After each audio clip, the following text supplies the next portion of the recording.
Welcome to today's presentation entitled Introduction to the Theory and Application of Quaternions. My name is Dr. Jim Beatty, and I work at the NASA Langley Research Center in Hampton, Virginia. I'm a member of the NASA Engineering and Safety Center Flight Mechanics Technical Discipline Team.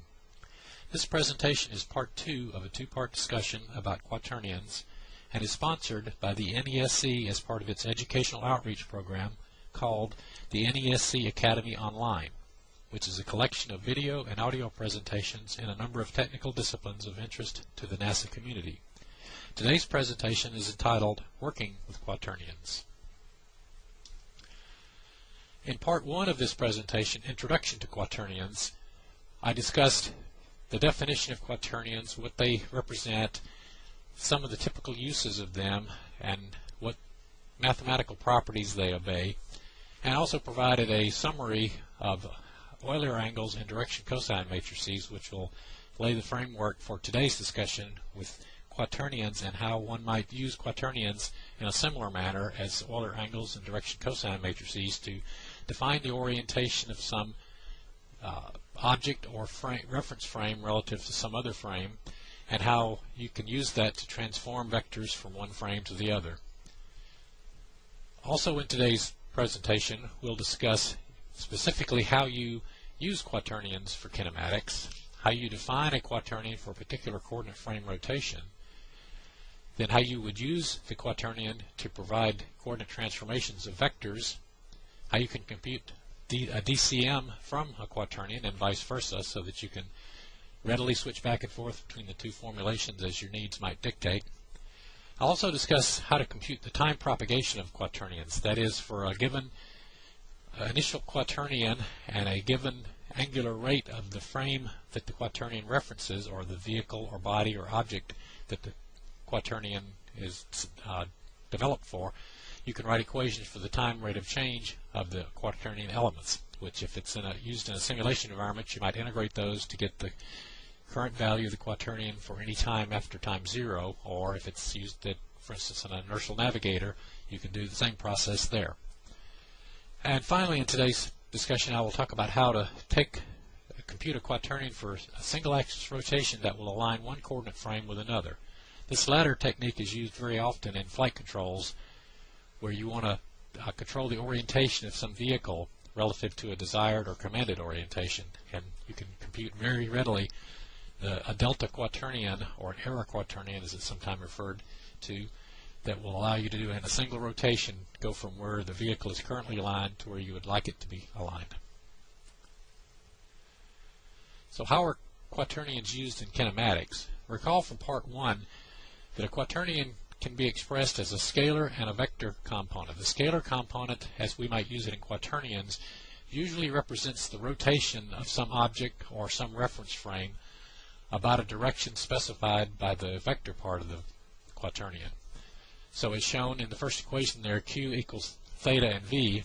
Theta is the scalar part of the quaternion, and the vector V is the vector part. Shown in the diagram to the right is a graphical depiction of what is being represented there. The vector V is shown represented relative to the coordinate frame defined by the axes x, y, and z, and note the unit vector n, which points along the vector V. Then theta is depicted as an angular rotation in a right-hand rule sense about the vector V. However, a more common way to express quaternions is as a unit quaternion, as shown in the center of the slide, where the relationship there for Q, the quaternion, is the scalar part consists of cosine of the angle theta over 2. The vector part consists of the sine of theta divided by 2 times the unit vector n, where again unit vector n is just a unit vector along the direction of the vector v shown. So it's v divided by its magnitude. The latter form is more convenient in that it's a unit quaternion, that is, its magnitude is 1, which simplifies the mathematics. As you might recall from the preliminary mathematical prerequisites that we discussed in part 1, the inverse of a unit quaternion is nothing more than its conjugate. So being a unit quaternion makes it simpler to do some of the calculations, in that it's simpler to compute the conjugate of a quaternion than it is to compute the inverse of it. And also in this latter form, as shown here, the elements of the quaternion are also known as Euler parameters, which we also discussed in part 1 of the presentation. Well, in this slide, we'll define how a unit quaternion can be used to represent rotation about an axis, actually about any axis. So like DCMs, quaternions for any Euler angle sequence can be computed by multiplying simple quaternions of about a single axis rotation in the proper sequence.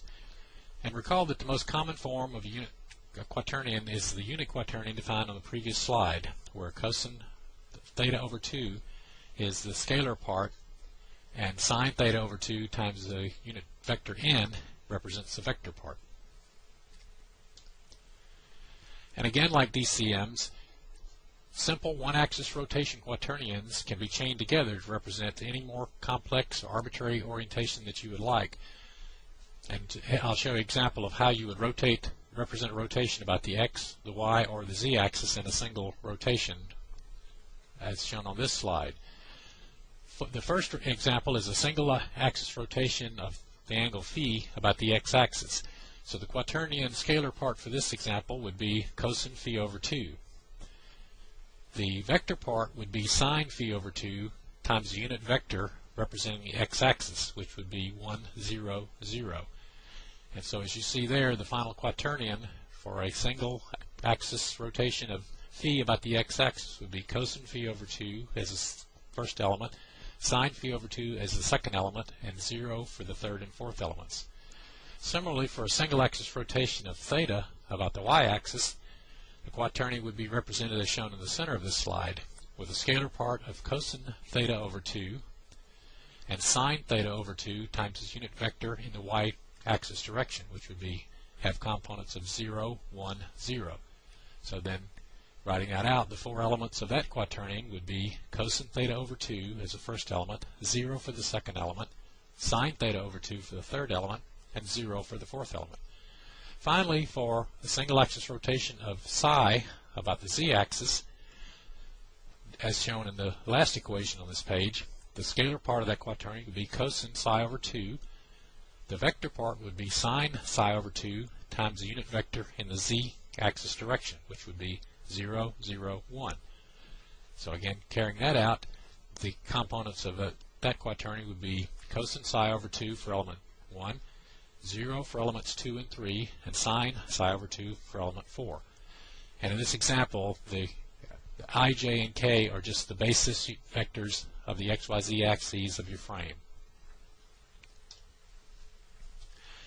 Now, how would you combine those single axis rotations into a multiple axis rotation?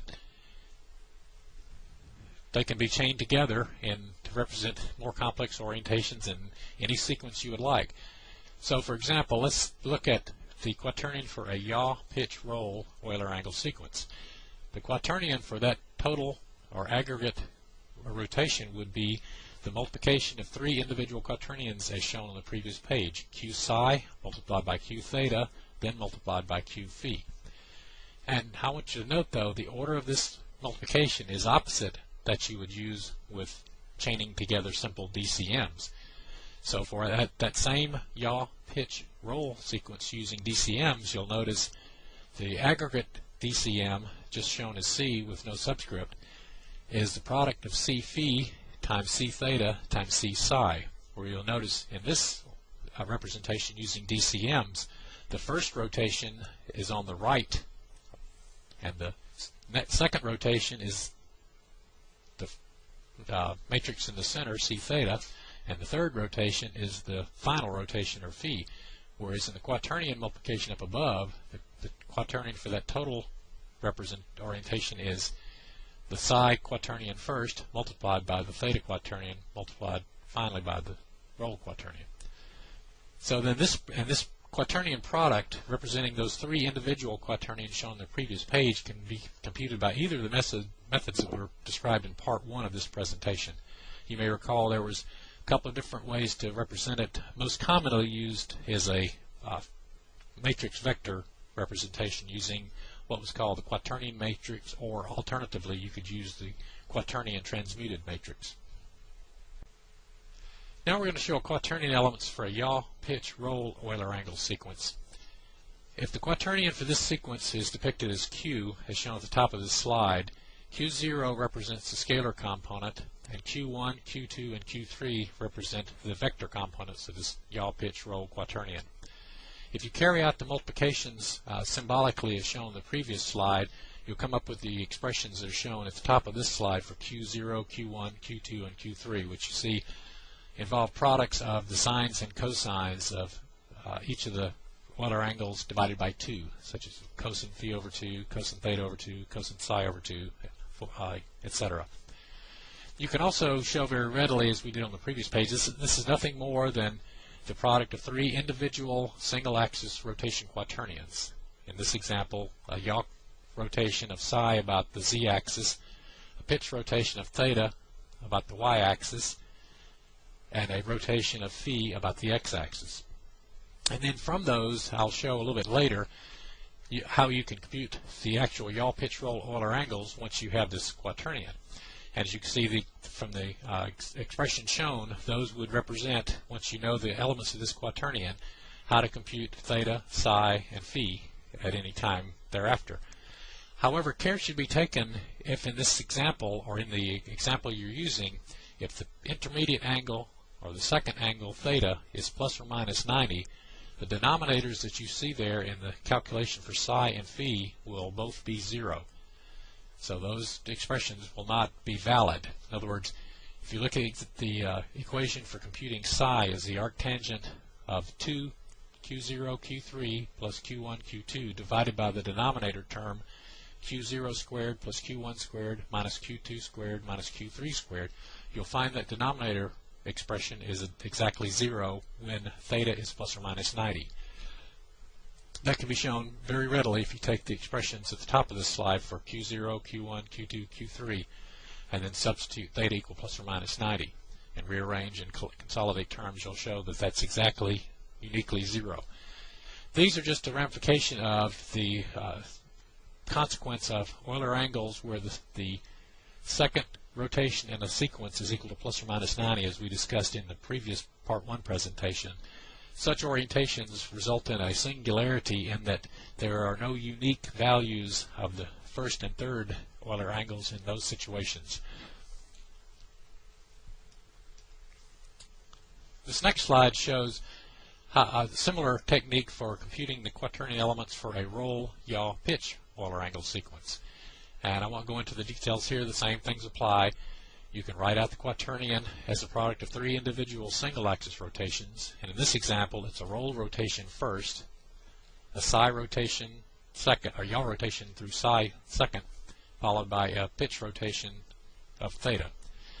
And again, you can compute the roll, yaw, pitch Euler angles once you know the elements of this quaternion as shown at the bottom of the slide. Again, the same caveat should be pointed out as I mentioned on the previous slide, that if the second rotation in this sequence, in this case yaw, is plus or minus 90, the denominators as shown there for the calculation of theta and phi will be identically 0, which means that calculation will not be valid. And again, this is just a consequence of, again, if you have an Euler angle sequence where the intermediate or second Euler angle is plus or minus 90, there are no unique values for the first and third elements. Finally, I'll show how to compute a quaternion elements for what's referred to as a plumb line frame. For those of you who might not be familiar with this particular frame, it's used quite often with launch vehicles that are ascending vertically. And the plumb line frame is defined with its x-axis in the up direction, which is along the local vertical or plumb line. The z-axis has been rotated through an azimuth angle from north about the negative x-axis, and the y-axis completes a right-handed frame. So the quaternion elements for this plumb line frame, if you were measuring it relative to an Earth-centered inertial frame, is depicted in the diagram to the right. It would be three sequential rotations. It would be a rotation in yaw first about the parameters lambda e plus lambda g, which is the inertial longitude plus a sidereal time, followed by a rotation about the y-axis of negative phi sub e, where phi sub e is the geodetic latitude, And finally, a third rotation of negative azimuth angle about the x-axis. And again, those are just computed as simple single-axis quaternion rotations as depicted a few slides ago. So then the quaternion that would represent the transformation of going from the Earth-centered inertial to the plumbline frame is just the product of the Q1, Q2, and Q3 as shown above in that order. And also you note that this ECI to plumbline quaternion is also just nothing more than a yaw pitch roll Euler angle sequence, where in this case the yaw angle is the inertial longitude plus the sidereal time, the negative of the geodetic latitude, and the negative of the azimuth angle. Now we'll discuss another form of a local level frame called the northeast down frame, and as its name implies, the northeast down frame is defined with its x-axis pointing north, its y-axis pointing east, and its z-axis pointing down, and down meaning perpendicular to a tangent plane on the surface of the oblate spheroid directly beneath some object being represented. The northeast down frame can be referenced relative to the Earth-centered inertial frame by simply two rotations. The first is a rotation through the angles lambda e plus lambda g, which is the geodetic longitude plus the sidereal time, that summation or sum representing the inertial longitude, and also the second rotation of geodetic latitude, designated here as phi sub e. So the first rotation will be a rotation of geodetic longitude plus sidereal time about the z inertial axis, as shown. The second rotation is a rotation of minus 90 minus geodetic latitude about that rotated y-axis, as shown in quaternion Q2. And finally, the quaternion that represents the orientation of the ECI to NED frame is just the quaternion products of Q1 times Q2 in that order. And also notice that the ECI to NED quaternions is also just a yaw pitch roll Euler angle sequence, with the yaw angle being geodetic longitude plus sidereal time, the pitch Euler angle being minus 90 minus the geodetic latitude, and the roll Euler angle being 0. One could also compute the quaternion for a Earth-centered, Earth-fixed frame, also sometimes referred to as Earth-centered rotating to northeast down, as the same type equations as shown here, but the sum of geodetic longitude lambda e plus sidereal time would just be replaced with geodetic latitude itself, geodetic longitude itself, if you wanted to represent it relative to the Earth-centered rotating frame. Once we have quaternions for a particular reference frame, how would we use those to transform vectors from one frame to another? So it's very, very simple. The coordinates, if you have the coordinates of the vector in one frame, call it capital R. They can be transformed using a quaternion Q to the coordinates in the second frame, call it lowercase r, with the following equation. Lowercase r equals the conjugate of Q times the vector R times Q, where in this case, again, Q is a quaternion for the orientation of that rotated frame relative to the original frame. Q star, as shown in the equation, is the conjugate of Q. R is the vector in the original reference frame, but written as a quaternion with a scalar part. In other words, it's shown the quaternion representation of R is nothing more than a zero scalar part, and the vector itself as the vector part. Similarly, the smaller r, which is the vector that has been transformed from the original frame to the rotated frame using the equation above, is also a vector written as a quaternion part with a scalar, zero scalar part. So again, the quaternion representation of lowercase r has a zero scalar part and a vector part equal to r.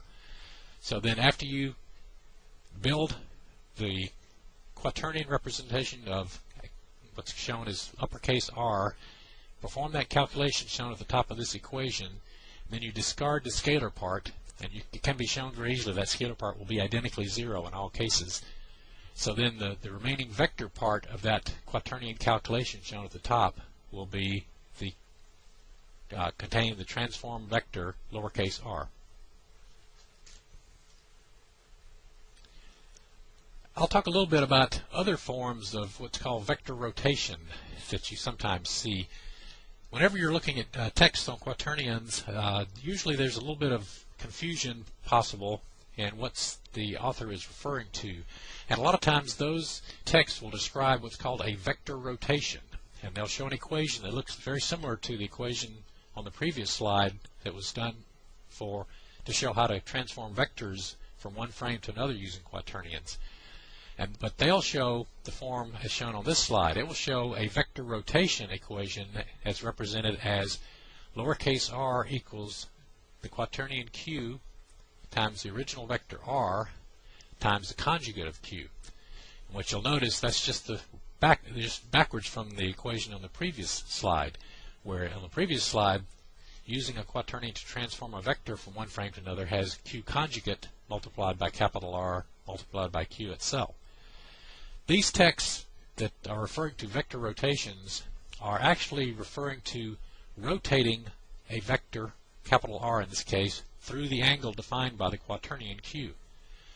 They're not referring to transforming the components of a vector that's fixed in one reference frame into another reference frame.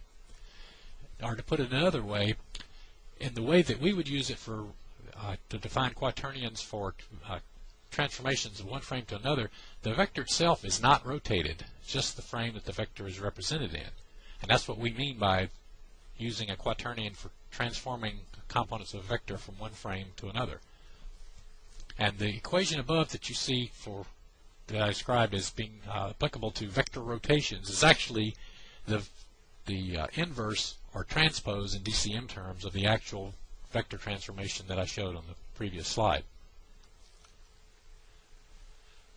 Once you have a quaternion, how might you use it to compute a DCM? Because quite frequently it's convenient to be able to compute a DCM from the quaternion and vice versa. So what I'll show in the next couple of slides is how to do just that. If you have a quaternion element, or a quaternion with elements Q0 through Q3, where Q0 is the scalar part and Q1, Q2, and Q3 represent the vector components of that quaternion, the DCM that's equivalent to that quaternion is as shown in the 3x3 matrix in the center of this slide.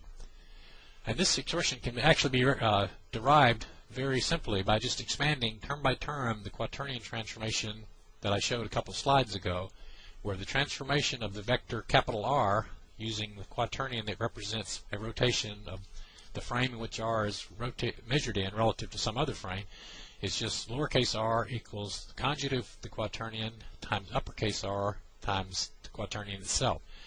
And if you actually write out all those equations in terms of the quaternion elements Q0, Q1, Q2, and Q3 and the components of the vector R, you can show that it reduces down to nothing more than just a 3x3 vector equation as shown at the bottom of this. It's equivalent to lowercase r equals some 3x3 matrix times uppercase R.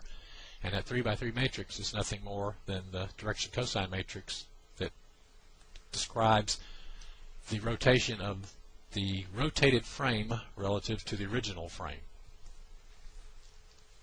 There's an equivalent form that you might see in some texts from the DCM shown on the previous page, and it comes from the fact that since the quaternions that we work with are usually unit quaternions, some people use this fact to simplify or come up with a slightly alternative form of the DCM shown on the previous page. And again, since Q is defined as we've shown it in our implementations as a unit quaternion, then the sum of all the elements squared equals 1. So Q0 squared plus Q1 squared plus Q2 squared plus Q3 squared equals 1. So that if you look back on the parts of the DCM on the previous slide that are in the along the diagonal elements, you'll see terms like Q0 squared plus Q1 squared, or Q0 squared plus Q2 squared, or Q0 squared plus Q3 squared. Those can be represented as shown in the center of this slide. So for instance, Q0 squared plus Q1 squared is nothing more than 1 minus Q2 squared minus Q3 squared. So then using those equations shown in the center of the slide, you can also write the DCM on the previous slide as shown at the bottom of this slide. And again, it doesn't change anything, it's just a different way of representing it for convenience or for comparing with what you might see in other texts or technical papers. Now, how would you compute a quaternion if you have a DCM? That's a little not quite as straightforward, but it's relatively easy to do. As I showed on the previous slide, you can write the DCM as shown at the top of this slide. That was the first form that I showed 2 slides ago. Now, if you notice, or if you compute what's called the trace of this DCM, which is nothing more than the sum of the diagonal elements, you'll see the trace equals 3q0 squared minus q1 squared minus q2 squared minus q3 squared. But since the sum of q0 squared through q3 squared equals 1, you can simplify that expression for the trace of the DCM is actually reduces down to 4q0 squared minus 1. Or you could solve that for q0 and say q0 is 1/2 the square root of 1 plus the trace of the DCM. So then that helps you, or that enables you to solve for the scalar part once you have the quaternion. Now, how do you get the individual vector parts? It's pretty easy to see almost by inspection that if you take, for instance, the 2,3 element of the DCM minus the 3,2 element and divide by 4q0, that's equal to q1. Conversely, q2 is the 3,1 element of the quaternion minus the 1,3 element over 4q0. And finally, q3 as shown, DCM12 minus DCM21 over 4q0. All those can be computed provided that q0 is not equal to 0, which obviously you can't do that division if the denominator is 0. And so care should be taken anytime you're working with a DCM. If you compute the q0 from the trace of that DCM and q0 is equal to 0, what that represents, by the way, is a total rotation angle of 180 degrees. And you recall that in the form that we're using for these unit quaternions, the scalar part, q0 in this case, is equal to cosine of the angle over 2. So if that angle, total rotation angle, is 180 degrees, cosine of 180 over 2 is the same as cosine 90, which would be 0 for the rotation angle, either plus or minus 180. And so one example where this would come up is if you had a simple rotation or a DCM that represented a single rotation of 180 degrees about any axis, you will find this situation. So if you run into a situation like this where the scalar part is 0 and this technique cannot be used to compute the vector parts, don't worry, there are actually other algorithms that are available. I'm just not presenting them here, so just be aware that they still can be computed. So you can always compute a DCM from a quaternion. You can always compute a quaternion from a DCM. You just have to be careful that you do it correctly. And I'll show an example of calculation of Euler angles from a quaternion. You recall a few slides ago I showed that for 2 different rotation sequences, a yaw, pitch, roll, and then a roll, pitch, yaw. So for instance, if Q is a quaternion for orientation of some rotated reference frame relative to some original reference frame, you can first compute the DCM as shown before. And again, the DCM in that form is just a function of the elements of the quaternion.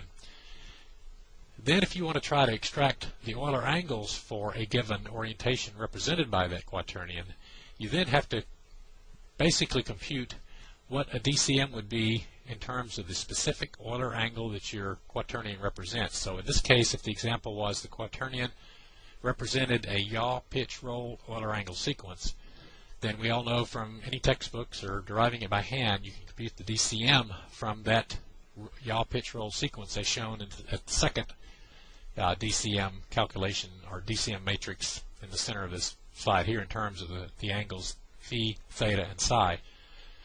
So then by inspection you can compute the relationships that we all know very easily, that the roll angle phi is computed as the arc tangent of the element 2, 3 divided by the element 3, 3. And so going back to the DCM at the top of this slide, you can see that's nothing more than 2 times the quantity q0, q1 plus q2, q3 divided by q0 squared minus q1 squared minus q2 squared plus q3 squared. And that was a relationship that was shown a few slides ago. And again, care should be taken whenever you're trying to compute Euler angles from a DCM or a quaternion for that matter, whenever that intermediate angle, in this case theta, for a yaw, pitch, roll sequence. Whenever the intermediate angle is plus or minus 90 degrees, that denominator that you'll see for the other two angles, in this case phi and psi, will be identically 0, which means the calculation is not valid for computing a unique value of the other angles, other in this case being yaw and roll. Now I'll show a numerical example of what I just presented on the previous slide. Let's just take an example of a yaw, pitch, roll, Euler angle sequence with the yaw angle psi of 10 degrees, the pitch angle theta of 20 degrees, and the roll angle phi of 30 degrees, minus 30 degrees. Then again, the quaternion from that orientation can be computed very easily. It's just the product of three quaternions. The first one is a yaw, and as we've shown earlier, which is equivalent to cosine of the yaw angle over 2, and then sine of the yaw angle over 2, times the unit vector in the z direction, which is 0, 0, 1. The second quaternion has a scalar part of cosine theta over 2, and a vector part of sine theta over 2, times the unit vector in the y direction, or 0, 1, 0. And finally, the third quaternion has a scalar part of cosine phi over 2 and a vector part of sine phi over 2 times the unit vector in the x direction, which is 1, 0, 0. Or, writing that out, you see the quaternion shown, the three quaternions shown with actual numerical values. Then if you actually compute those, the product of those three quaternions is shown there, you'll get the elements shown in the center of the screen there, with the element Q0 being 0.943714, element Q1 being minus 0.268536, etc.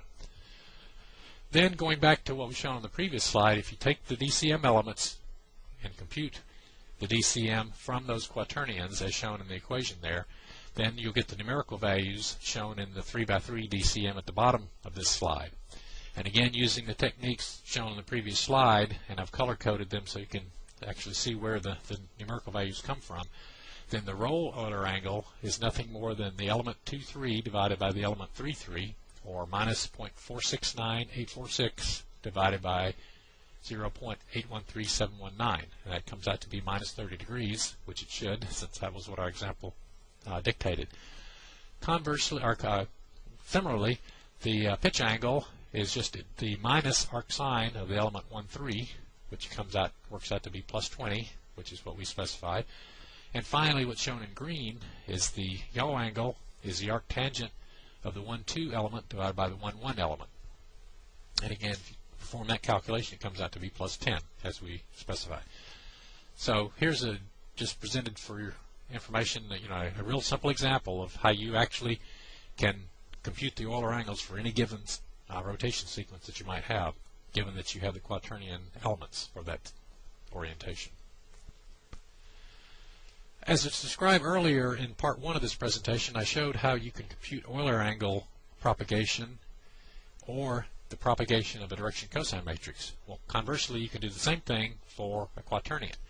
The time derivative of a quaternion can be computed from what's called the Poinsot equation, as shown here, that the q dot is equal to 1/2 q omega, where in this case omega is the angular rotation rate of the reference frame axes that q refers to, written as a quaternion with a zero scalar part. In other words, the quaternion representation of omega is just a quaternion with a scalar part of 0 and a vector part equal to omega. And in this case, note, it's not a unit quaternion necessarily. But still, if you put in the quaternion representation omega in the equation above, you will get the time derivative of the quaternion q, represented as q dot there. Now that equation, using some of the forms that we've presented in part 1 for how you can perform quaternion multiplication with a matrix vector equation, you can show that you can do either the two following forms that are shown in the center of this screen. You can actually show that q dot equals 1/2 capital Q times omega, or q dot can be written as 1/2 capital omega times q, where in this case the two forms are equivalent to the two different forms that I showed in part 1 for actually performing quaternion multiplication.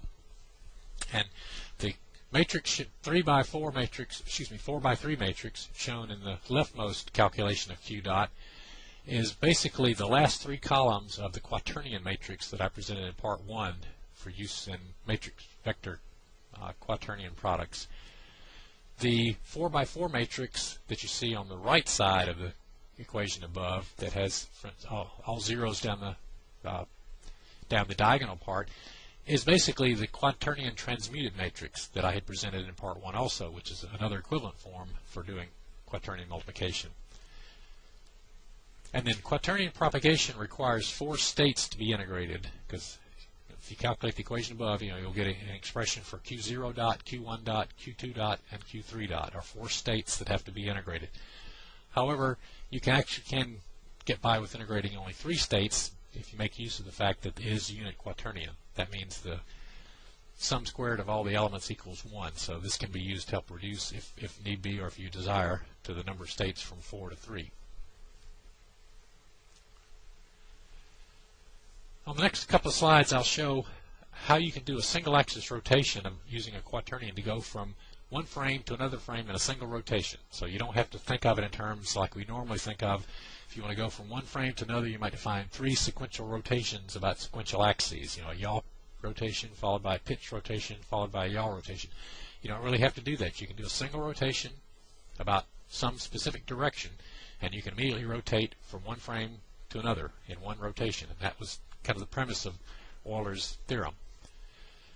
So for this example, let's assume we have 2 quaternions, QA and QB. QA just represents the orientation of some reference frame A relative to some base frame. And QB happens to represent the quaternion for the orientation of some other frame B relative to that same base frame. So then if you compute the delta quaternion as shown in the second bullet here as delta Q equals the inverse of QA times QB, that basically is a quaternion for the orientation of reference frame B relative to frame A. That is, it's how you would go from frame A to frame B. So if you rotated the frame A through the quaternion represented by delta Q, you would align it with frame B. And also, as you may recall from a few slides ago, the way we typically represent these quaternions as unit quaternions, the scalar part is cosine of some angle divided by 2. The vector part is the sine of that angle divided by 2 times the unit vector in the direction of the rotation. So you can use this fact to represent the delta quaternion as defined in bullet 2 of this slide as just some arbitrary quaternion with elements Q0 for the scalar part and Q1, Q2, and Q3 as the vector part. So then it's very clear to see that the total rotation angle that you would be required to rotate from frame A to frame B in this example, the total angle is just 2 times the arc cosine of the scalar component of that delta Q matrix. So this angle, theta total, as I showed it here, is basically a right-hand rule rotation about the unit vector n that will immediately, in one rotation, align frame A with frame B. And the unit vector n is nothing more than Q1 divided by sine theta total over 2 in the x direction, plus Q2 over sine theta total over 2 in the y direction, plus Q3 over sine theta total over 2 in the k direction. And I'll show how to compute that. Show how to compute that on the next slide. And again, the total right-hand rule rotation angle required to rotate with a single rotation from frame A to frame B can be done in one individual simultaneous rotation. Now, recall that the scalar part of a quaternion, as we defined on the previous slide, is cosine theta over 2. The vector part is sine theta over 2 times the unit vector. Then you can represent the sine theta over 2 part of that vector part of the quaternion as nothing more than 1 minus cosine squared of theta over 2. But recall, cosine theta over 2 is nothing more than the scalar part of the quaternion, Q0.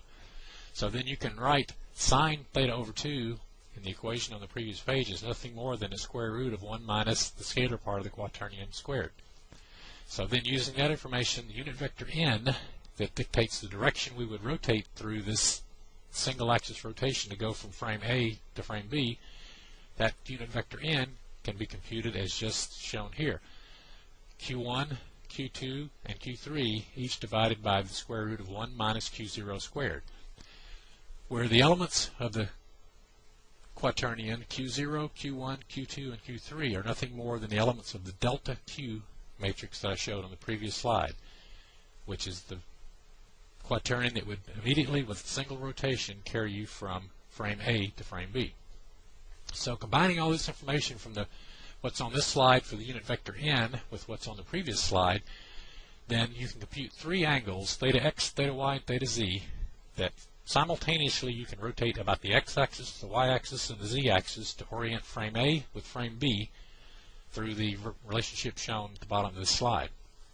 And then to ensure that the rotation is what's called the short way around, or less than 180, after you've computed the delta quaternion, delta Q as shown on the previous slide, if the quaternion's scalar part is negative, negate the entire quaternion. And we discussed that in part 1 of this presentation, that you can always multiply a quaternion by -1 and it doesn't change the orientation represented by that quaternion. And so what happens is, if that calculation of the delta quaternion that it takes to rotate the frame A to align it with frame B, if the scalar part of that is a negative number, that means you have to rotate more than 180 degrees to do that rotation. So if you want to get the shortest rotation possible, just check the scalar part. If it's positive, use it as is. If the scalar part is negative, negate the entire quaternion before you do the calculations above.